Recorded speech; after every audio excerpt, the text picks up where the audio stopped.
Right then, well, we've had such a good day with goals. We've had good games as well. And, well, I want to ask you guys about the key goal, because it was 1-1 at half-time.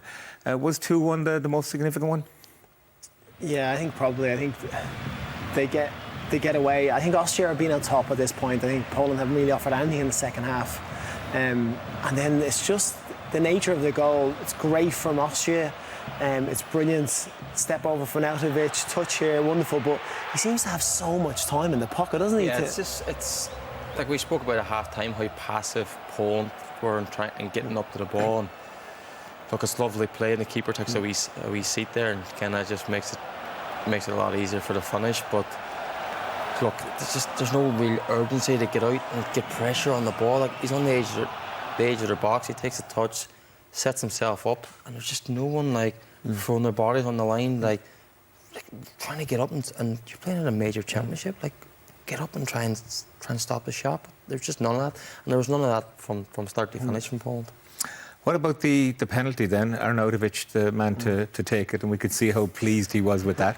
Yeah, again, even this straightforward long ball down the middle, and Arnautovic does really well to flick on, and then Sabitzer goes through, and we're debating here whether it should have been a penalty, whether, like, he's definitely bought it. There's no doubt about that. I think as he takes that touch, he's thinking, am I going to get there? And then he leaves his foot dangling, catches. It's clever play. It's clever play, it is. And Szczesny's committed, but then the big man steps up and punishes them, puts it away, and it's no more than he deserves. And he's been excellent the whole game. I think he's put himself about well. He's linked the play, hasn't he? Well, he's a big, strong lad, and he was just a nuisance throughout. But not only that, he's got more to his game than just being a big physical lad. He's got lovely touches.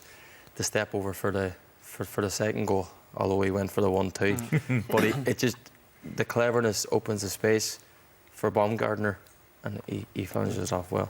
Meg, there was plenty of other Austrian chances. I mean, you couldn't say but that they deserved that victory. Yeah, 100%. I mean, every chance that they pretty much got was due to Poland's poor defending or giving the ball away in transition. And here you see it in the start of the second half. A long ball by Szczesny, it's one back, and you can just see how unorganised Poland are defensively. They're all over the shop.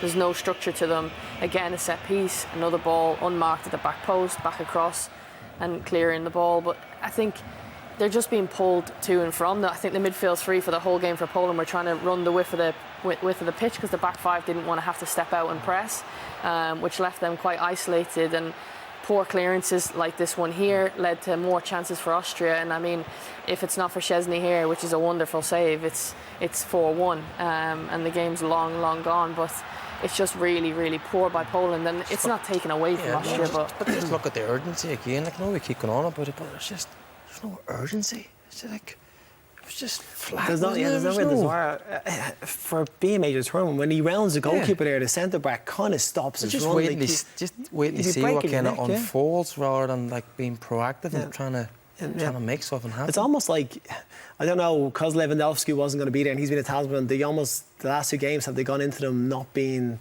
at the levels, thinking that we don't have our talisman. But when he came on, like I said, James said, they were almost worse. So it's hard to know why they weren't at it and why they didn't put themselves about, because you would expect Poland, the least they're going to get from them is a physical, energetic performance, and that was lacking.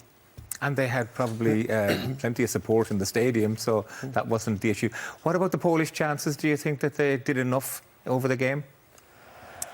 No, definitely not. I mean, they've had few and far between, probably from errors in maybe Austria's defence on Australia.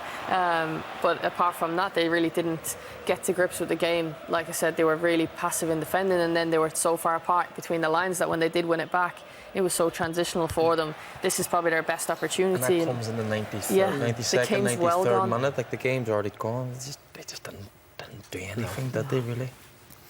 Let's go back to the first half goals. Some people might have only been coming in now from their day's work and whatnot, and let's see how the game panned out. Yeah, so the first goal from them, again, it's good work down the left-hand side, long throw. But I think what Austria did well, and what they did well throughout the game, is to keep it alive.